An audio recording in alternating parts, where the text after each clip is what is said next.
ये एक ऐसा सवाल है जो हम सब कभी ना कभी सोचते हैं कि यार अच्छे लोगों के साथ ही हमेशा बुरा क्यों होता है।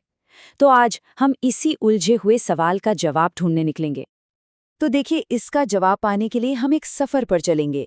सबसे पहले हम इस विरोधाभास को समझेंगे, फिर देखेंगे कि असली समस्या क्या है, दुनिया की हकीकत को जानेंगे और फिर एक प्रैक्टिकल समाधान की तरफ बढ़ेंगे और आखिर में एक बहुत जरूरी निष्कर्ष पर पहुंचेंगे। तो चलिए शुरू करते हैं। सबसे पहले इस विरोधाभास की तह तक चलते हैं कि ये है क्या आखिर। हाँ, यही वो सवाल है जो अक्सर हम सबको परेशान कर देता है और आज हम कोशिश करेंगे कि इसका कोई सीधा कोई प्रैक्टिकल जवाब मिल सके। तो अब आते हैं मुद्दे पर।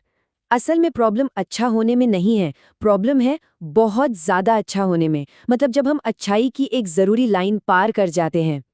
सीधे शब्दों में कहें तो यही वो पॉइंट है जहां आपकी अच्छाई ही आपकी सबसे बड़ी कमजोरी बन जाती है और फिर दुनिया इसका फायदा उठाने से बिल्कुल नहीं चूकती। यहाँ पे एक बहुत ही दिलचस्प, बहुत ही जरूरी फर्क बताया गया है। देखिए, अच्छा होना समझदारी है, बिल्कुल, लेकिन जरूरत से ज्यादा अच्छा होना आज की दुनिया में वो नादानी बन जाता है। और पता है, जब कोई जरूरत से ज्यादा अच्छा हो जाता है तो वो एक तरह से इमोशनल फूल बन जाता है। मतलब एक ऐसा इंसान जिसकी दूसरों को दुख ना पहुंचाने की इच्छा इतनी ज्यादा होती है कि लोग उसी का फायदा उठाने लगते हैं और आखिर में यही दयालुता उसकी सबसे बड़ी कमजोरी बन जाती है। तो सवाल ये उठता है कि असल दुनिया में ये सब होता कैसे है। बात कुछ ऐसी है कि दुनिया में मोटे तौर पर दो तरह के लोग होते हैं और ये हैं वो दो तरह के लोग।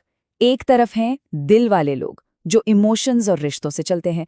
दूसरी तरफ है दिमाग वाले लोग जिनका हर फैसला फायदे और नुकसान पे टिका होता है। तो एक है जो दिल से जुड़ता है और दूसरा वो सिर्फ अपना फायदा देखता है। और यहीं पर सबसे बड़ा खतरा छिपा है। जब एक दिल वाला इंसान किसी दिमाग वाले से दिल से रिश्ता निभाने की कोशिश करता है ना, तो समझ लीजिए धोखा मिलना लगभग तय है। ये कड़वी सच्चाई है। तो अब सवाल ये है कि करें तो क्या करें? क्या इसका कोई हल है? जी हाँ, बिल्कुल है। और अच्छी बात यह है कि एक रास्ता है जो हमें थोड़ा प्रैक्टिकल और कह सकते हैं सेल्फ डिपेंडेंट बनाता है। तो खुद को मजबूत बनाने के लिए यहाँ 3 बहुत ही सिंपल लेकिन पावरफुल स्टेप्स बताए गए हैं। पहला, अपनी कमजोरी किसी को मत दिखाइए। दूसरा, दूसरों से उम्मीदें करना कम कर दीजिए। और तीसरा, जो सबसे ज्यादा जरूरी है, खुद पर यकीन कीजिए। और एक बात याद रखिए, जिस दिन आप दूसरों से उम्मीदें रखना बंद कर देते हैं, उसी दिन आप सही मायनों में अपनी जिंदगी के मालिक बन जाते हैं। मदद के लिए, तारीफ के लिए किसी पर डिपेंड रहना, यही सबसे बड़ी गुलामी है। चलिए, अब आते हैं सबसे अहम हिस्से पर, सबसे पावरफुल चीज पर, और वो है आपकी अपनी सोच। लोगों की राय के बारे में एक सच जान लीजिए, ये बहुत चंचल होती है, बदलती रहती है। जब आप उनके हिसाब से चलेंगे तो वो आपकी तारीफ करेंगे, और जैसे ही आप अपना रास्ता चुनेंगे वही लोग आपकी बुराई करने लगेंगे। तो सीधी सी बात है, उनकी राय की कोई असली कीमत नहीं है।